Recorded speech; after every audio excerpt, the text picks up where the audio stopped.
बिस्मिल्लाहिर्रहमानिर्रहीम अस्सलाम वालेकुम। अच्छा जी दोस्तों, आज की जी वीडियो है ये असी इंग्लिश च और पंजाबी च गिनती गिना तो देखने इंग्लिश कितना टाइम लगता है गिनती पढ़ते हैं तो पंजाबी कितना टाइम लगता है गिनती पढ़ते हैं। Let's start. 1 2 3 4 5 6 7 8 9 10 11 12 13 14 15 16 17 18 19 20 21 22 23 24 25 26 27 28 29 30 31 32 33 34 35 36 37 38 39 40 41 42 43 44 45 46 47 48 49 50 51 52 53 54 55 56 57 58 59 60 61 62 63 64 65 66 67 71 72 73 74 75 76 77 78 89 80 81 82 83 84 85 86 87 88 89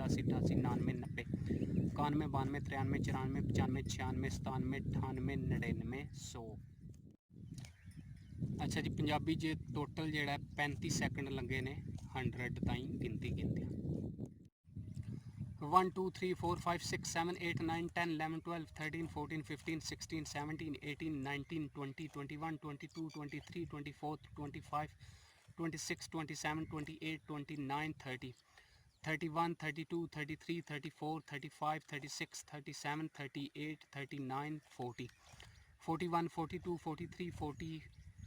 44 45 46 47 48 49 50 51 52 53 54 55 56 57 58 59 60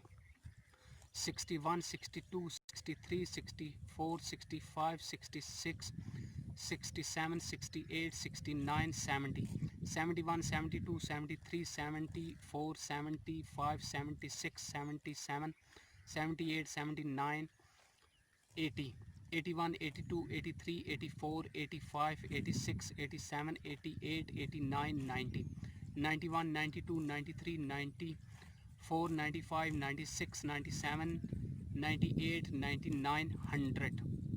अच्छा जी, यह टाइम लगा 1 मिनट ते तकरीबन 10 सैकंड। अच्छा जी, हकीकत है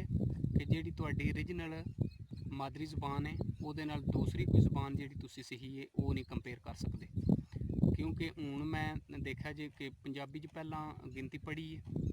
अपनी जबान तो वो कितनी तेज़ी नाल मैं गिनती पढ़ ली है 100 ताईं, तकरीबन 35 सैकंड के अंदर अंदर मैं वो 100 ताईं मुकम्मल कर छड़ी। तो दूसरी जी मैं इंग्लिश पढ़ी है 100 ताईं वो 1 मिनट ते 10 सैकंड लग गए मैं 100 ताईं करदियां। वो भी मैं कोशिश की कि बड़ी तेज़ी नाल पढ़न दी, लेकिन जी अपनी ओरिजिनल जबान होंदी है ਉਹਦੇ ਨਾਲ नहीं रल सकती है दूसरी जबान जितनी भी तुसी बोलने च आख लो या पढ़ने च वो